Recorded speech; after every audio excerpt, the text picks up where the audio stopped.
More on this now with Brian McKeon. He's former Deputy Assistant to President Obama and former Acting Undersecretary of Defense for Policy.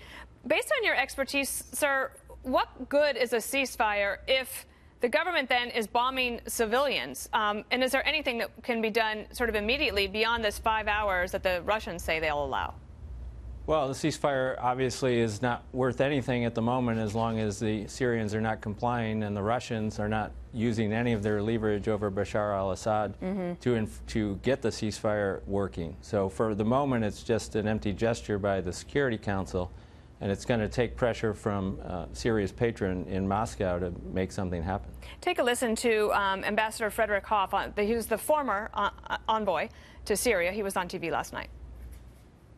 I suspect there are people in eastern Ghouta right now who are saying, please, Mr. Assad, attack us with sarin, because if you do, perhaps the world will come to our assistance. He concluded with respect to President Obama, if I don't use sarin gas, I can use anything I want. I'm afraid that Assad is testing this president's chemical red line.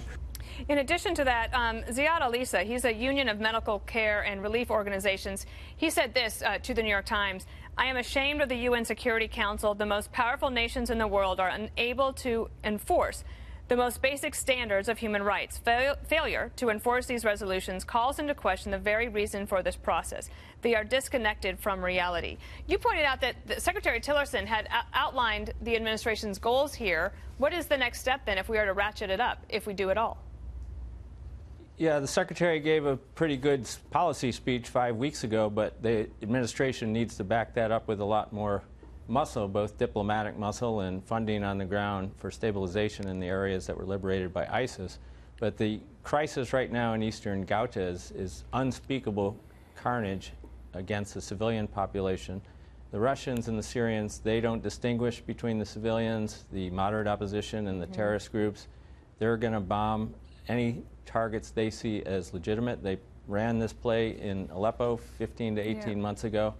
And absent pressure on Russia and pressure on Syria from Washington and the other major powers in the world, this carnage is unfortunately going to continue. Do you have an opinion on whether the president has all the authority that he needs, either under the Constitution or under the 2001 authorization to use military force, if he were to decide to take action? Or do you think Congress needs to act to provide him more leeway?